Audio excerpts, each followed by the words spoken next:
இன்றைய தினம் உலகம் முழுவதும் நபி இப்ராஹிம் அலைஹிஸ்ஸலாம் அவர்களுடைய தியாகத்தை, அவர்களுடைய இறை நம்பிக்கையை போற்றுகிற விதமாக மகிழ்ச்சியோடும் சந்தோஷத்தோடும் உலகம் முழுவதும் கொண்டாடப்படுகிற ஈதுல் அல்ஹா என்கிற ஹஜ் பெருநாள் நல்வாழ்த்துக்களை அனைத்து இஸ்லாமிய சொந்தங்களுக்கும் எஸ்டிபி கட்சியின் சார்பில் இந்த தருணத்தில் நான் தெரிவித்துக் கொள்கிறேன்.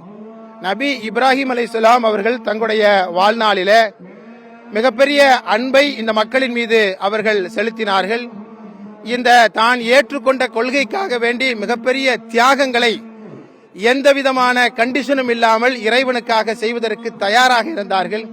இந்த அன்பும் தியாகமும் இந்த இறை பக்தியும் இந்த உலகத்தில் வாழுகிற அனைத்து மக்களையும் பசியிலிருந்தும் அதுபோல மத வெறுப்பு குரோதங்களிலும் இருந்தும் இந்த மக்களை பாதுகாப்பதற்காக வேண்டி போராடுகிற ஒரு உத்வேகத்தை நம் அனைவருக்கும் நபி இப்ராஹிம் அலைஹிஸ்ஸலாம் அவர்களுடைய வாழ்வு நமக்கு ஒரு முன்மாதிரியான ஒரு செயலாக நமக்கு எடுத்து காட்டுகிறது. இன்றைக்கு நாட்டை பீடித்திருக்கிற பாசிச சங்க பரிவாரத்திடமிருந்து இந்த மக்களை காத்திடவும், அதுபோல உலகத்தில பலஸ்தீனிலே வாழுகிற மக்கள் சொந்தங்கள் இன்றைய தினம் அங்கிருக்கிற இஸ்ரேலிய யூத சியோனிச பயங்கரவாதிகளால் இன்றைக்கு முற்றுகைக்குள்ளாக்கப்பட்டிருக்கிறார்கள். உணவின்றி பல லட்சக்கணக்கான மக்கள் தவிக்கிறார்கள். ஏறத்தாழ 60,000 மக்கள் தங்களுடைய வாழ்வை இழந்திருக்கிறார்கள்.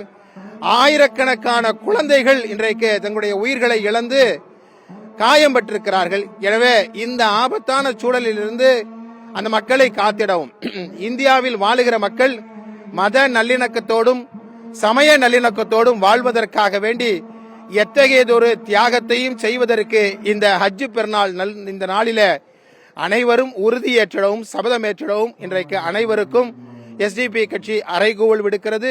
இந்த நல்ல நாளில உலகம் முழுவதும் இந்த ஹஜ் பெருநாள் ஈதுல் அல்ஹா தியாக திருநாளை கொண்டாடுகிற அனைவருக்கும் மீண்டும் ஒருமுறை எஸ்டிபி கட்சியின் சார்பில் என்னுடைய நெஞ்சார்ந்த ஈதுல் அல்ஹா நல்வாழ்த்துக்களை தெரிவித்துக் கொள்கிறேன்.